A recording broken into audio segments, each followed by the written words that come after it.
غالباً آپ کے پاس پیج نمبر 56 ہوگا، صفحہ نمبر 56۔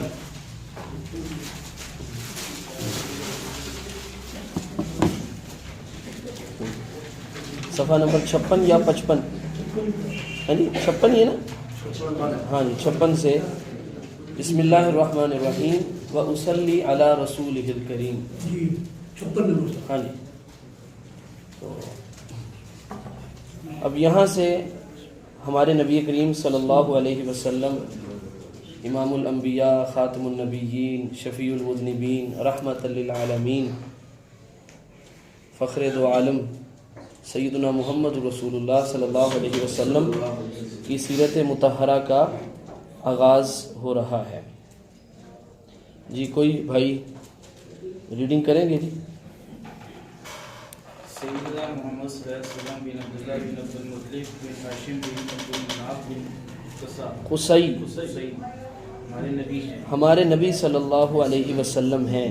دادا نے حضرت صلی اللہ علیہ وسلم کا نام محمد اور ماں نے خواب میں ایک فرشتے سے بشارت پا کر احمد رکھا تھا۔ آپ صلی اللہ علیہ وسلم کا نام دادا نے کیا رکھا تھا؟ محمد، اور آپ کی والدہ ماجدہ نے احمد، ٹھیک ہے جی؟ تو احمد نام بھی آپ صلی اللہ علیہ وسلم کا ہے اور محمد بھی ہے، اور قرآن حکیم میں آپ کے دونوں نام مذکور ہیں۔ محمد الرسول اللہ یہ بھی نام مذکور ہے، وما محمد الا رسول محمد، اور اسی طرح احمد نام آیا ہے سورۃ الصف میں، جہاں حضرت عیسیٰ علیہ السلام نے اپنی قوم کو ہمارے نبی کریم صلی اللہ علیہ وسلم کی بشارت سنائی، وہاں پہ نام آیا ہے اسمہ احمد، اسمہ احمد۔ تو دونوں نام قرآن حکیم میں مذکور ہیں۔ اس کا مطلب ہے کہ دونوں ناموں میں اللہ رب العزت کی منشا شامل ہے۔ جی نبی صلی اللہ علیہ وسلم حضرت ابراہیم خلیل الرحمن و ابو الانبیاء، آپ کے پاس یہی ہے؟ ہاں بس ٹھیک، و ابو الانبیاء کی اولاد سے ہیں۔ نبی صلی اللہ علیہ وسلم کس کی اولاد سے ہیں؟ حضرت ابراہیم علیہ السلام کی اولاد سے ہیں۔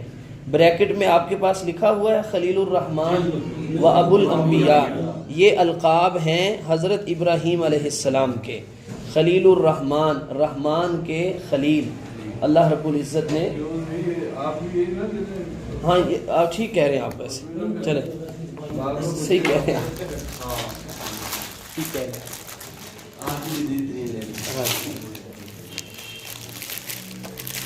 بسم اللہ۔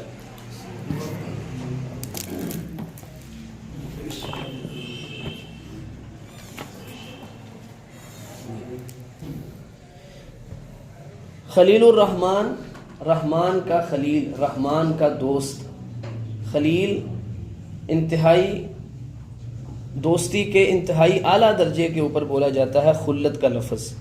تو اللہ سبحانہ و تعالیٰ نے چونکہ ابراہیم علیہ السلام کو اپنا خلیل بنایا، اس بنا پہ انہیں خلیل الرحمن یا خلیل اللہ کہا جاتا ہے۔ وہ ابو الانبیاء، ابو الانبیاء کا معنی ہے نبیوں کے باپ۔ ابراہیم علیہ السلام کا یہ لقب بھی ہے، آپ ابو الانبیاء ہیں، کیونکہ ابراہیم علیہ السلام کے بعد جتنے بھی انبیاء تشریف لائے وہ سب کے سب ابراہیم علیہ السلام کی اولاد میں سے ہی تھے، اس بنا پر ابراہیم علیہ السلام ابو الانبیاء کہلائے۔ تو ہمارے نبی صلی اللہ علیہ وسلم بھی حضرت ابراہیم علیہ السلام کی اولاد سے ہیں، جو ہاجرہ بی بی کے بطن سے ہوئی۔ ابراہیم علیہ السلام کی دو بیویاں تھیں، ایک سارہ اور دوسری ہاجرہ۔ تو نبی صلی اللہ علیہ وسلم کا تعلق کس اولاد سے ہے؟ وہ اولاد جو ہاجرہ بی بی کے بطن سے ہوئی، یعنی اسماعیل علیہ السلام۔ ان کا تذکرہ اختصار کے ساتھ آپ پیچھے سن بھی آئے ہیں۔ ہاجرہ بادشاہ مصر رقیون کی بیٹی تھی۔ خدا کے ہاں ان کا درجہ ایسا تھا کہ خدا کے فرشتے ان کے سامنے آیا کرتے اور خدا کے پیغام پہنچایا کرتے تھے۔ کن کو؟ ہاجرہ کو۔ یہ اللہ سبحانہ و تعالیٰ کے ہاں بڑا مقام و مرتبہ رکھتی تھیں۔ ہاجرہ بی بی کے فرزند کا نام اسماعیل علیہ السلام ہے۔ جن کی نسل سے ہمارے نبی کریم صلی اللہ علیہ وسلم تشریف لائے، اور جو ذبیح اللہ ہیں۔ ذبیح اللہ انہیں کیوں کہا جاتا ہے؟ کیونکہ ابراہیم علیہ السلام نے خواب میں اللہ کا حکم پا کر اسماعیل علیہ السلام کو ذبح کرنا چاہا، اور انہوں نے بھی کہا کہ جو اللہ کا حکم آپ کو دیا گیا ہے آپ اس کے اوپر عمل پیرا ہوں، آپ مجھے صبر کرنے والوں میں سے پائیں گے۔ جو حضرت ابراہیم علیہ السلام کے پلوٹے بیٹے ہیں، پلوٹے بیٹے یعنی بڑے بیٹے ہیں، ان سے پہلے ابراہیم علیہ السلام کی کوئی اولاد نہیں تھی۔ باپ نے ان کو وادی میں اس جگہ آباد کیا تھا جہاں اب مکہ معظمہ ہے۔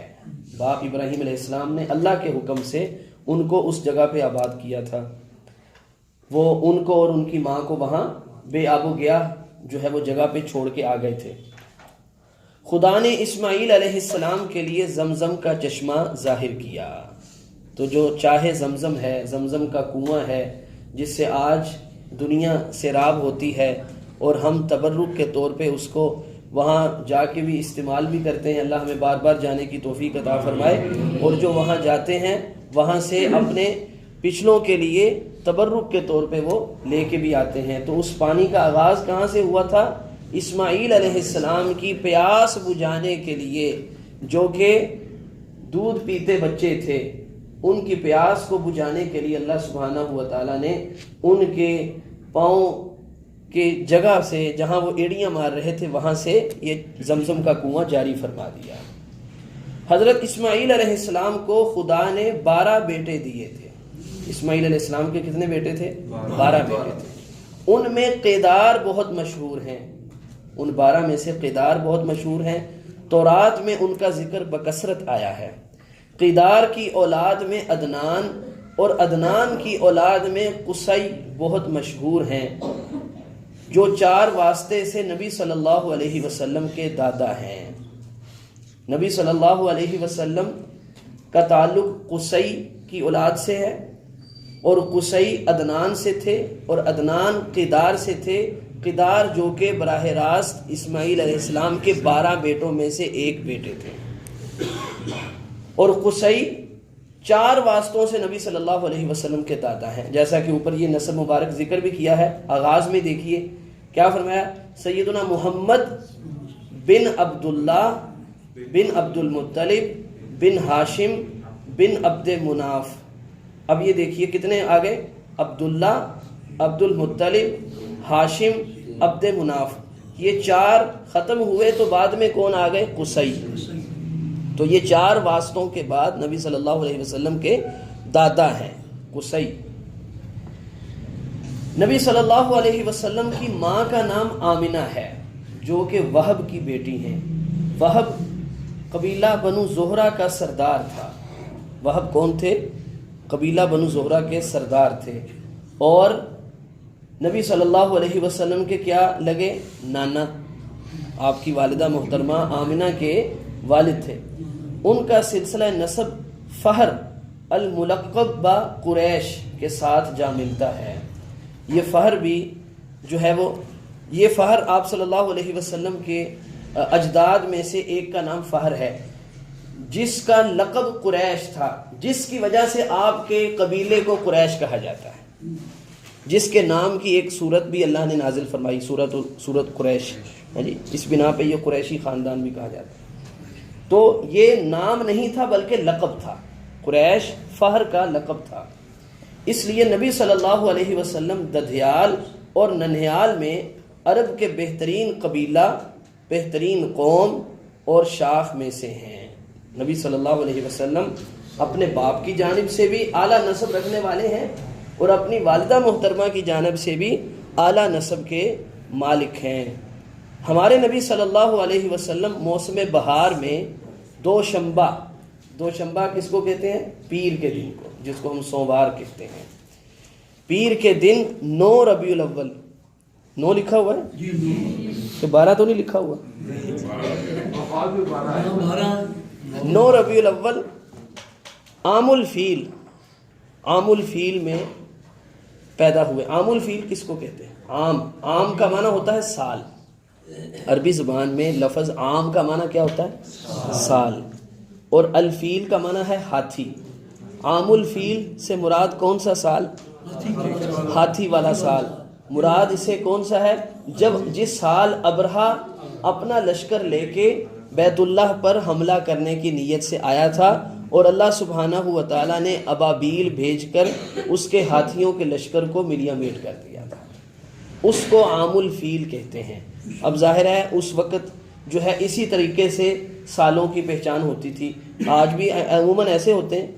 ہاں جی جناب، بہت سے لوگ جو بیچارے ان پڑھ لوگ ہوتے ہیں یا دیہاتوں میں ابھی بھی ان کے ہاں بھئی آپ کب پیدا ہوئے تھے، وہ کہتے ہیں جدوں 65 دی جنگ لگی سی، جدوں 71 دی جنگ لگی سی، وہ تو 1 سال بعد یا 2 سال بعد یا اسے سال یا وہ تو 1 سال پہلو. اس طرح جو ہے وہ پہچانا جاتا ہے. تو عام الفیل میں آپ صلی اللہ علیہ وسلم کی ولادت باسعادت ہوئی. اگر انگریزی لحاظ سے دیکھا جائے تو بمطابق 22 اپریل. کون سی تاریخ؟ 22 اپریل. اس لیے آپ کے عیدگاہ میں 22 اپریل کو بھی جشن ولادت منایا جاتا ہے. 2 منائے جاتے ہیں نا یہاں پہ، ایک 12 ربیع الاول کو اور دوسرا 22 اپریل کو بھی. 571 عیسوی بمطابق 1 جیٹھ 628 بکرمی کو مکہ معظمہ میں بعد از صبح صادق و قبل از طلوع نیر عالم تاب پیدا ہوئے. یعنی صبح صادق کے بعد فجر کی وقت ہو چکا تھا، جو اب ہم فجر کی نماز پڑھتے ہیں، لیکن طلوع آفتاب نہیں ہوا تھا. اس وقت آپ صلی اللہ علیہ وسلم دنیا میں تشریف لائے.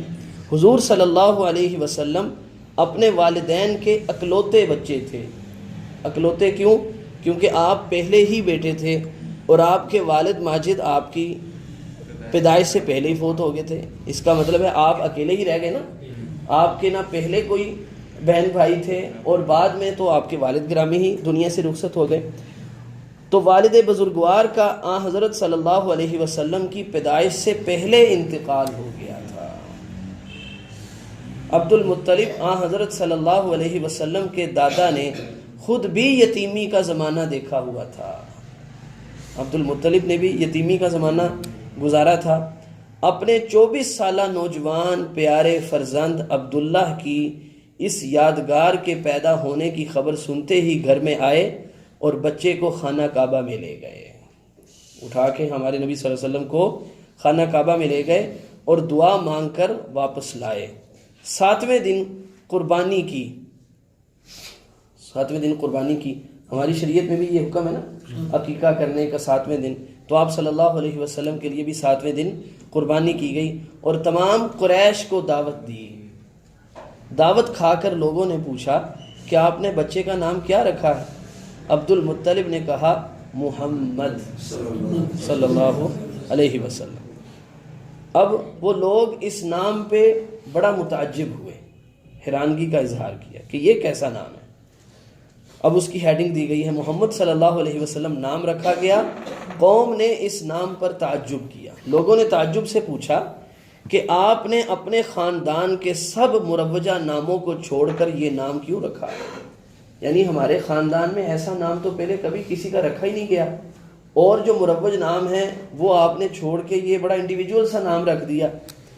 کہا میں چاہتا ہوں کہ میرا بچہ دنیا بھر کی ستائش اور تعریف کا شایان قرار پائے، کیونکہ محمد کا معنی ہی کیا ہے؟ تعریف کیا گیا. جس کی تعریف کی گئی ہو، جو تعریف کے لائق ہو، اس کو محمد کہا جاتا ہے. تو اب یہ دیکھیے آپ صلی اللہ علیہ وسلم کا بابرکت نام نامی ہی ایسا ہے. اگر آپ صلی اللہ علیہ وسلم کی شان میں کوئی نازیبا بات کرتا ہے وہ اسی وقت جھوٹ بول دیتا ہے. یعنی وہ کہہ محمد رہا ہے اور ساتھ میں آپ کی شان میں بری بات کر رہا ہے. زبان سے کیا کہہ رہا ہے؟ تعریف کے لائق جو ہے اس کے بارے میں وہ بری بات کرتا ہے. اس کا مطلب اس کا جھوٹ وہیں پہ ثابت ہو جاتا ہے. اللہ سبحانہ و تعالیٰ نے آپ کا نام نامی ہی ایسا پسند کیا، یعنی محمد ہو تب بھی، احمد ہو تب بھی، اس میں بھی تعریف کا معنی پایا جاتا ہے اور محمد میں بھی تعریف کا معنی پایا جاتا ہے. احمد کا معنی تعریف کرنے والا، محمد تعریف کیا گیا. تو آپ صلی اللہ علیہ وسلم تعریف کے قابل بھی تھے اور اللہ کی سب سے بڑھ کے تعریف کرنے والے بھی تھے. اللہ اکبر کبیرہ. شرفائے مکہ کا دستور تھا کہ اپنے بچوں کو جب کہ وہ 8 دن کے ہو جاتے تھے دودھ پلانے والیوں کے سپرد کر کے کسی اچھی آب و ہوا کے مقام پر باہر بھیج دیا کرتے تھے. شہر کی آب و ہوا سے ذرا اس کو دور جہاں اچھی آب و ہوا ہو وہاں پہ اس مقام پہ باہر جو ہے وہ بھیج دیا کرتے تھے. یہ ان کے دستور کے مطابق تھا. یہ کوئی نئی بات نہیں تھی کہ نبی صلی اللہ علیہ وسلم کو دودھ پلانے کے لیے جو ہے وہ کسی دائیہ کے سپرد کیا گیا. یہ کوئی نئی بات نہیں تھی. ایام رضاعت، اب یہ ہیڈنگ دی گئی ہے ایام رضاعت. رضاعت کا معنی ہوتا ہے دودھ پلانا. رضاعت کا معنی کیا ہے؟ دودھ پلانا. دودھ پلانے والی کو عربی میں کہا جاتا ہے مرضعہ. مرضعہ دودھ پلانے والی. ایام رضاعت کا معنی کیا ہوا؟ دودھ پینے والے دن یا دودھ پلائی کے دن. اسی دستور کے موافق آن حضرت صلی اللہ علیہ وسلم کو بھی حلیمہ سعدیہ کے سپرد کر دیا گیا. حلیمہ اس خاتون کا نام تھا اور سعدیہ کیوں کہلاتی تھیں؟ بنو سعد قبیلے سے ان کا تعلق تھا. بنو سعد قبیلے سے تعلق ہونے کی وجہ سے وہ سعدیہ کہلاتی تھی. حلیمہ سعدیہ کے سپرد کر دیا گیا.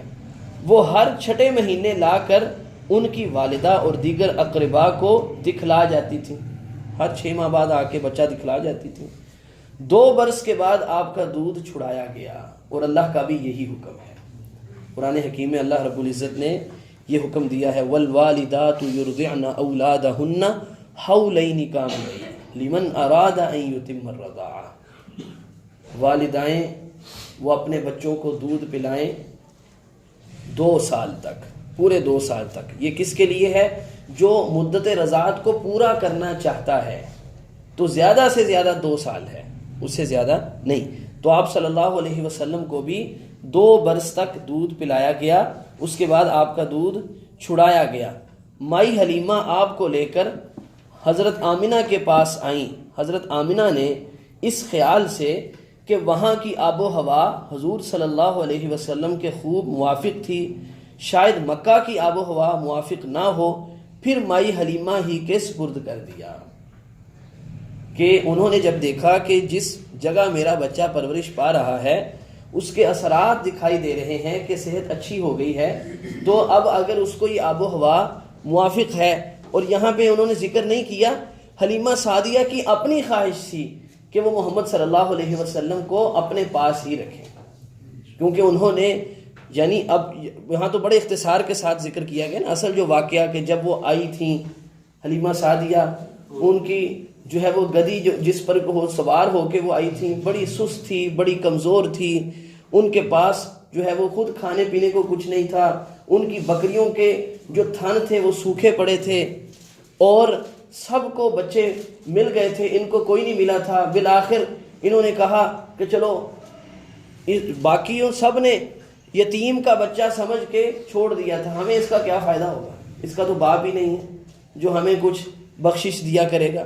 تو یتیم کا بچہ سمجھ کے سب نے چھوڑ دیا تھا. تو اللہ سبحانہ و تعالیٰ نے ان کے نصیب میں یہ جو ہے وہ نبی صلی اللہ علیہ وسلم کی پرورش لکھی تھی. تو انہوں نے کہا کہ خالی ہاتھ جانے سے بہتر ہے میں اس بچے کو ہی لے جاؤں. تو جیسے ہی اس بچے کو لیا اس کے اپنے نصیب جاگ گئے.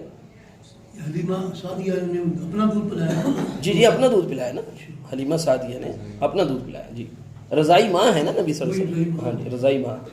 اسی وجہ سے مدت رضاعت میں جو ساتھ دودھ پیتا ہے وہ جو ہے وہ رضائی بھائی بہن بن جاتے ہیں. ان کے ساتھ بھی نکاح کے وہی ممانت ہے جو کہ سگے بہن بھائی کے ساتھ ہوتی ہے، ان کے ساتھ بھی شادی نہیں ہو سکتی. اللہ اکبر. تو یہ یہاں پہ قاضی صاحب نے بڑے اختصار کے ساتھ وہ اس کو ذکر کیا ہے، پوری تفصیل ذکر نہیں کی. تو جیسے ہی نبی صلی اللہ علیہ وسلم کو حلیمہ سعدیہ نے لیا، ان کے بکریوں کے تھن بھی بھر گئے، ان کے گھر میں رحمتوں کا نزول ہو گیا. اور انہوں نے اب وہی حلیمہ سعدیہ تھی کہ دوسری عورتیں ان کے اوپر رشک کیا کرتی تھیں، ان کے اوپر رشک کیا کرتی تھیں کہ کیسا بانصیب بچہ تو اپنے ساتھ اپنے گھر میں لے آئی ہے۔ تو پھر جو ہے وہ آپ صلی اللہ علیہ وسلم کو مائی حلیمہ ہی کے سپرد کر دیا گیا۔ والدہ مکرمہ کا انتقال، جب آن حضرت صلی اللہ علیہ وسلم کی عمر 4 برس کی ہوئی تو والدہ مکرمہ نے آن حضرت صلی اللہ علیہ وسلم کو اپنے پاس رکھ لیا، یعنی مزید 2 سال تک آپ صلی اللہ علیہ وسلم حلیمہ سعدیہ کے پاس رہے۔ پھر جب آپ کی عمر 4 برس ہو گئی تو آپ صلی اللہ علیہ وسلم اپنی والدہ محترمہ کی آغوش میں ہی رہے اور انہوں نے اپنے بچے کو اپنے پاس ہی رکھنا پسند کیا۔ جب آن حضرت صلی اللہ علیہ وسلم کی عمر 6 برس کی ہوئی تو والدہ کا بھی انتقال ہو گیا اور دادا نے آپ کی پرورش اور نگرانی اپنے ذمہ لی۔ جب آن حضرت صلی اللہ علیہ وسلم کی عمر 8 برس 10 دن کی ہوئی، 8 برس اور اوپر 10 دن گزرے تھے تو آپ کے دادا عبد المطلب نے 82 برس کی عمر میں وفات پائی۔ آپ کے 8 سال کی عمر ہوتے ہوئے دادا بھی دنیا سے رخصت ہو گئے، یعنی کیسے جو ہے وہ غم کے گھوں پر غم، باپ پہلے ہی نہیں تھے جی، اب ماں کے پاس صرف 2 سال رہے، ماں کا بھی انتقال ہو گیا، پھر دادا کا بھی انتقال ہو گیا 8 سال کی عمر میں۔ اب ابو طالب کی تربیت میں آپ صلی اللہ علیہ وسلم آ گئے اور ابو طالب کے ساتھ آپ ایک لمبا عرصہ رہے اور انہوں نے بھی آپ صلی اللہ علیہ وسلم کی پرورش میں، آپ کے ساتھ پیار میں، محبت میں کوئی کسر اٹھا نہیں رکھی۔ ابو طالب کی تربیت، ابو طالب آن حضرت صلی اللہ علیہ وسلم کے چچا تھے اور آپ کے والد عبداللہ کے حقیقی بھائی تھے۔ اب وہ آن حضرت صلی اللہ علیہ وسلم کی نگرانی اور تربیت کے ذمہ دار بنے۔ اب آگے قاضی صاحب ایک واقعہ ذکر کرتے ہیں، بحیرہ راہب کی ملاقات۔ یہ ایک راہب تھا، عیسائی تھا، اس کے ساتھ ملاقات کا ایک یہ قصہ عموماً بیان کیا جاتا ہے، لیکن قاضی صاحب اس کو درست نہیں سمجھتے۔ قاضی صاحب اس واقعے کو درست نہیں سمجھتے، جو ہے جیسا کہ ان کے اس کہنے سے ذکر ہو رہا ہے۔ کہتے ہیں اکثر کتابوں میں بیان کیا گیا ہے کہ آن حضرت صلی اللہ علیہ وسلم جب 12 سال کے ہوئے تو اپنے چچا ابو طالب کے ساتھ، جب کہ وہ تجارت شام کو جاتے تھے، سفر میں چلے گئے۔ بصرہ میں بحیرہ راہب نے آن حضرت صلی اللہ علیہ وسلم کو پہچان لیا۔ بحیرہ اس کا نام تھا اور راہب کہتے ہیں درویش وغیرہ کو، جیسے یہ عیسائیوں میں ہوتے ہیں۔ انہوں نے جو ہے دنیا سے وہ قطع تعلقی کر کے وہ کہتے ہیں کہ جناب ہمیں اگر دنیا کی جھنجھٹوں میں پڑے تو ہم عبادت نہیں کر سکیں گے، تو وہ شادی کو بھی اپنے اوپر حرام قرار دے لیتے ہیں اور دنیا کے دیگر جو کاروبار زندگی ہے اس کو بھی اپنے اوپر حرام قرار دے لیتے ہیں۔ تو یہ رہبانیت، یہ ایجاد ہی عیسائیوں نے کی تھی، قرآن میں اس کا تذکرہ موجود ہے۔ تو بہرحال یہ بحیرہ راہب نے حضرت صلی اللہ علیہ وسلم کو پہچان لیا کہ نبی موعود یہی نوجوان ہے۔ نبی موعود یعنی جس کے آنے کا وعدہ کیا گیا ہے، جس کے آنے کی بشارت سنائی گئی ہے، وہ یہی نوجوان ہے۔ چچا سے کہا، یعنی آپ کے چچا سے کہا کہ اسے یہودیوں کے ملک میں نہ لے جاؤ، اس کو شام میں نہ لے جاؤ، وہ اسے پہچان کر کہیں گزند نہ پہنچائیں، یعنی نقصان نہ پہنچائیں۔ شفیق چچا نے حضرت صلی اللہ علیہ وسلم کو بصرہ ہی سے واپس کر دیا۔ قاضی صاحب کہتے ہیں یہ واقعہ عموماً بیان کیا جاتا ہے، اب اس کے اوپر وہ تبصرہ کریں گے۔ اس بارہ میں جو حدیث ترمذی وغیرہ میں ہے، اس میں یہ بھی ہے کہ چچا نے واپس کرتے وقت حضرت صلی اللہ علیہ وسلم کے ساتھ بلال کو بھیجا تھا۔ کس کو؟ بلال حبشی کو بھیجا تھا۔ لیکن ابن قیم رحمۃ اللہ علیہ کہتے ہیں کہ یہ صریح غلطی ہے، یہ بات صریحاً غلط ہے۔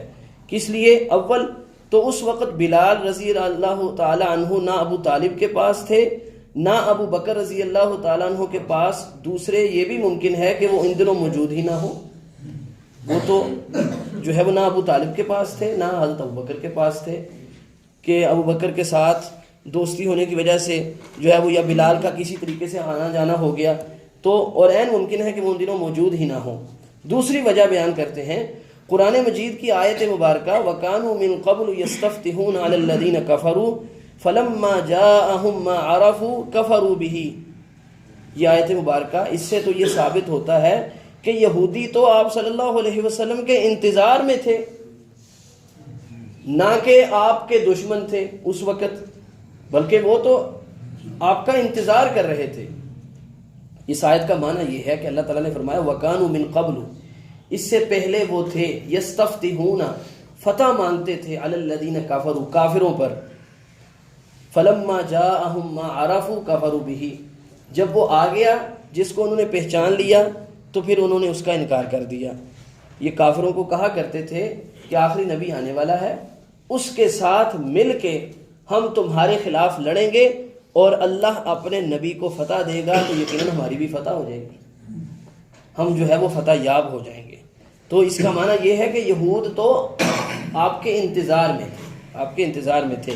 تو قاضی صاحب فرماتے ہیں کہ اس سے بھی یہ ثابت ہوتا ہے کہ یہودی رسول موعود کے انتظار میں رہا کرتے تھے اور سمجھتے تھے کہ اس کے آنے پر یہودیوں کو کافروں پر فتح اور نصرت ہوگی۔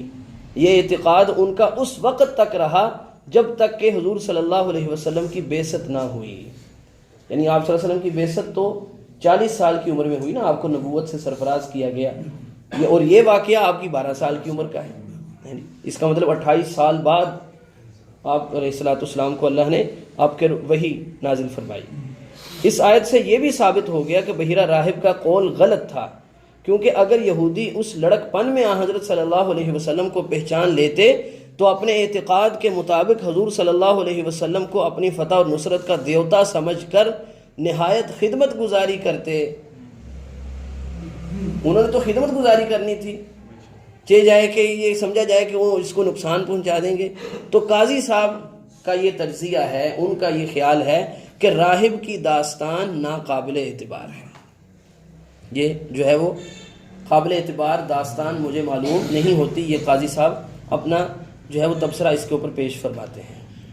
اس کے بعد تجارت کا خیال، اب یہ سارا بڑے اختصار کے ساتھ ذکر ہو رہا ہے، بڑے اختصار کے ساتھ۔ اب وہ بہت جلد آپ صلی اللہ علیہ وسلم کی نبوت کے اوپر آ جائیں گے، جب آپ صلی اللہ علیہ وسلم کو نبوت سے سرفراز کیا گیا وہاں سے پھر آگے تفصیل سے بات شروع ہوگی۔ جب نبی صلی اللہ علیہ وسلم جوان ہوئے تو آپ کا خیال پہلے تجارت کی طرف ہوا، مگر گھر کا روپیہ پاس نہ تھا۔ مکہ میں نہایت شریف خاندان کی ایک بیوہ عورت خدیجہ تھیں، وہ بہت مالدار تھیں، اپنا روپیہ تجارت میں لگائے رکھتی تھی، یعنی انویسٹر تھی۔ کیا کرتی تھی؟ اللہ نے ان کو مال عطا فرمایا تھا اور وہ انویسٹ کیے ہوئے ہوتی تھی۔ نبی صلی اللہ علیہ وسلم کو تجارت کا خیال آیا، لیکن تجارت کے لیے پاس روپیہ نہیں تھا، مال نہیں تھا، تو ظاہر ہے تو پھر آپ صلی اللہ علیہ وسلم نے مزاربت کو پسند کیا۔ مزاربت، ظاہرہ خدیجہ نے اپنا مال لگایا اور اللہ کے رسول صلی اللہ علیہ وسلم اس میں محنت کرتے تھے، تو پھر جو ہے وہ جو آپس میں شراکت داری اس لحاظ سے اس کو مزاربت کہتے ہیں، اس کو مزاربت کہتے ہیں۔ اس نے حضرت صلی اللہ علیہ وسلم کی خوبیاں اور اوصاف سن کر اور آپ کی سچائی، دیانت داری، سلیقہ شیاری، یہ آپ صلی اللہ علیہ وسلم کے تمام اوصاف نبوت سے پہلے ہی آپ کے اندر موجود ہیں جی۔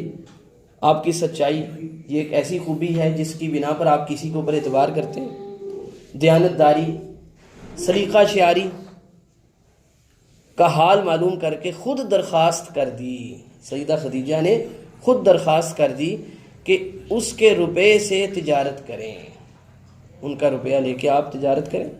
حضرت صلی اللہ علیہ وسلم اس کا مال لے کر تجارت کو گئے، اس تجارت میں بہت نفع ہوا، اللہ تعالیٰ نے اس کو بہت نفع عطا فرمایا۔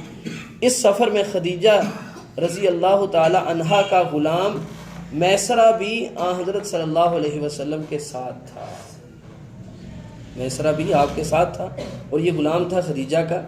اس نے حضرت صلی اللہ علیہ وسلم کی ان تمام خوبیوں اور بزرگیوں کا ذکر خدیجہ رضی اللہ تعالی عنہا کو سنایا جو سفر میں خود اس نے دیکھی تھی۔ ان اوصاف کو سن کر خدیجہ رضی اللہ عنہا نے درخواست کر کے حضرت صلی اللہ علیہ وسلم کے ساتھ نکاح کر لیا۔ ظاہر ہے ایسے خوبیوں والا انسان ہو تو جس کی بنا پر آپ کو تجارت میں بھی نفع مل رہا ہے تو اس کا معنی ہے کہ آپ کی اس کے ساتھ زندگی بہت اچھی گزرے، بہت اچھی جو ہے وہ زندگی آپ گزار سکتے ہیں۔ تو انہوں نے خود درخواست کر کے آپ صلی اللہ علیہ وسلم کے ساتھ نکاح کر لیا، حالانکہ خدیجہ رضی اللہ تعالی عنہا اس سے پہلے بڑے بڑے سرداروں کی درخواست نکاح کو رد کر چکی تھیں۔ بہت سے لوگ ان میں انٹرسٹڈ تھے نکاح کے لحاظ سے، کیوں؟ مالدار خاتون تھیں اور سگڑ خاتون تھیں، سمجھدار خاتون تھیں، دیانتدار اور نیک پارسا خاتون تھیں، تو جس طرح ایک عورت کی خواہش ہوتی ہے کہ اس کا خامند، اس کا ہم سفر نیک ہو، سلیقہ شعار ہو، دیانتدار ہو، پاک باز ہو، ایسے ہی جو ہے وہ ہر مرد کی بھی خواہش ہوتی ہے کہ اس کی بیوی بھی نیک ہو اور پاک باز ہو، پارسا ہو. تو اس لیے بڑے بڑے سردار وہ یہ درخواست کر چکے تھے، لیکن سیدہ خدیجہ رضی اللہ تعالی عنہ ان سب کی درخواست کو رد کر چکی تھیں. جب یہ نکاح ہوا تو آن حضرت صلی اللہ علیہ وسلم کی عمر 25 سال اور خدیجہ بی بی کی عمر کتنی تھی؟ 40 سال. یعنی وہ آپ صلی اللہ علیہ وسلم سے عمر میں 15 سال بڑی تھیں. اللہ کے رسول صلی اللہ علیہ وسلم نے اپنی عین جوانی کے عالم، یعنی 25 سال کس قدر جوانی ہوتی ہے، اس وقت جس خاتون سے شادی کی وہ عمر میں 15 سال بڑی تھیں اور کماری بھی نہیں تھیں. ان کے ساتھ آپ صلی اللہ علیہ وسلم نے شادی کی. جی اللہ اکبر. حضرت صلی اللہ علیہ وسلم کے نکاح میں وہ 25 سال تک زندہ رہے، 25 سال تک رہے. حضرت صلی اللہ علیہ وسلم ان کی وفات کے بعد بھی اکثر ان کا محبت سے ذکر کیا کرتے، اور ایسی محبت کے ساتھ ان کا ذکر کیا کرتے تھے کہ سیدہ عائشہ رضی اللہ تعالی عنہ بھی اس پر رشک کیا کرتی تھی.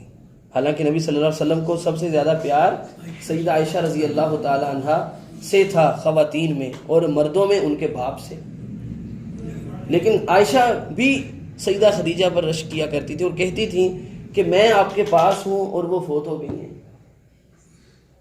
آپ کی جتنی بیویاں ہیں ان سب میں کم عمر ہوں اور وہ آپ سے بھی بڑی تھی. تو آپ صلی اللہ علیہ وسلم اب بھی ان کو یاد کرتے ہیں. تو آپ صلی اللہ علیہ وسلم ان کی تعریف کیا کرتے تھے کہ خدیجہ نے میرا ان مواقع پر ساتھ دیا جب اپنوں نے مجھے چھوڑ دیا. تو اس بنا پر آپ صلی اللہ علیہ وسلم جو ہے ان کا محبت سے ذکر بھی کیا کرتے تھے اور ان کی سہیلیوں سے بھی عزت اور شفقت کا برتاؤ کیا کرتے تھے. یعنی جو عائشہ سے محبت کرنے والی تھیں، ان کی سہیلیاں تھیں، ان کی دوست تھیں، آپ صلی اللہ علیہ وسلم ان کے ساتھ عزت اور شفقت کا معاملہ کیا کرتے تھے. گھر میں کوئی چیز بنوا کے ان کے گھروں میں بھیجا کرتے تھے. کیونکہ خدیجہ کو ان کے ساتھ بہت پیار تھا. اس بنا پہ آپ صلی اللہ علیہ وسلم ان کے ساتھ عزت اور شفقت کا برتاؤ کیا کرتے تھے. اس شادی کے بعد حضرت صلی اللہ علیہ وسلم کا تمام وقت خدا کی عبادت اور بنی آدم کی بہبود و خیر اندیشی میں پورا ہوا کرتا تھا. بقیہ انشاءاللہ آئندہ سبق میں پڑھیں گے.